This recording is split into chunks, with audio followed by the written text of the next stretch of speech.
Eu tenho o prazer de chamar aqui para a próxima palestra o ex-ministro de Energia, Adolfo Saxida. Seja recebido com a salva de palmas da nossa plateia. Seja bem-vindo.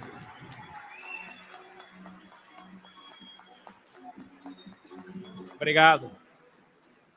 Muito obrigado, pessoal. Agradeço ao CEPAC por essa grande oportunidade. E sem mais delongas, eu quero comentar rapidamente com vocês sobre a política econômica que o presidente Bolsonaro implementou no Brasil entre 2019 e 2022. De maneira geral, nós olhamos o lado fiscal e as reformas econômicas para melhorar a produtividade da economia brasileira. Muita gente não comenta, mas eu acho fundamental mostrar para vocês que em 4 anos nós mudamos para sempre a cara do Brasil. Para começo de conversa, 9 reformas silenciosas que pouca gente comenta. Os novos marcos legais, novo marco da cabotagem, novo marco de saneamento, novo marco do gás, novo marco de ferrovias, novo marco de registros públicos, etc, etc, etc. Vários novos marcos legais que aumentaram a segurança jurídica. É por isso que o investimento privado no Brasil não parou de bater recordes entre 2019 e 2022. E tudo isso com redução de impostos. Foram 13 impostos que nós reduzimos de maneira permanente. 30% de redução do IPI, redução de 10% da multa do FGTS, redução do IOF câmbio, redução do adicional de frete da Marinha Mercante. E com tudo isso, ainda sobrou dinheiro para reduzirmos os impostos sobre medicamentos importantes, como os medicamentos para o combate ao câncer. E adivinha o que aconteceu depois que nós reduzimos um monte de imposto?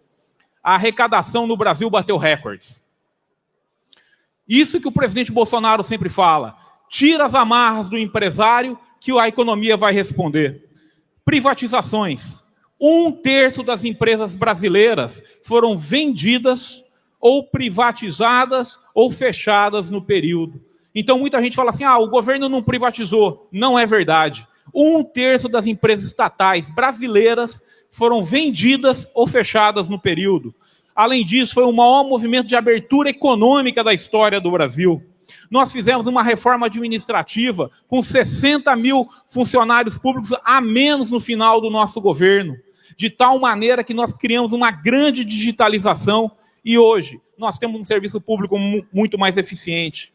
O presidente Bolsonaro fez também uma verdadeira reforma agrária, 400 mil títulos de propriedade. Antes do nosso governo, você levava 3 meses, 4 meses para abrir uma empresa. Ao final do nosso governo, você abre uma empresa no Brasil hoje em 1 dia. No mercado de capitais. É isso, gente. Dando a chance para todo mundo investir, para todo mundo trabalhar. O mercado de capitais foram 14 novos instrumentos financeiros. O número de brasileiros investindo em bolsa entre 2018 e 2022 aumentou em 6 vezes. O que é isso? É o brasileiro participando do capitalismo. É isso que o presidente Bolsonaro tornou possível. Sobre a nossa situação fiscal.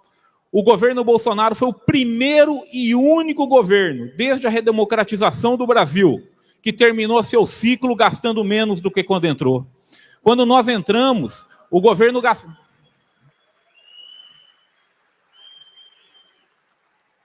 Quando nós entramos, o governo gastava 19,4% do PIB. Quando nós saímos, gastava 18%. Quando nós entramos, a dívida pública era 75,3% do PIB. Quando saímos, 71,7%. E isso com uma guerra, com uma pandemia e com uma crise hídrica no meio. Só para vocês terem uma ideia, entre 2019 e 2021, a dívida pública dos 100 maiores países do mundo aumentou em 11 pontos percentuais. Esse foi o efeito da pandemia. No Brasil, ela caiu em 0,1 ponto percentual. O Brasil foi o único país grande do mundo que reduziu a sua dívida após a pandemia. E olha só, meus amigos, tudo isso reduzindo impostos, tudo isso reduzindo o gasto público, ainda geramos 54 bilhões de reais de superávit primário em 2022. E adivinha só, a desigualdade de renda caiu, a pobreza caiu, O desemprego caiu. 100 milhões de brasileiros trabalhando, recorde da série histórica. E para fechar com chave de ouro, no ano de 2022, a inflação no Brasil foi menor do que nos Estados Unidos da América e o Brasil cresceu a ritmo chinês. Fato único na nossa história. Deus os abençoe. Muito obrigado por essa oportunidade. Fiquem com Deus.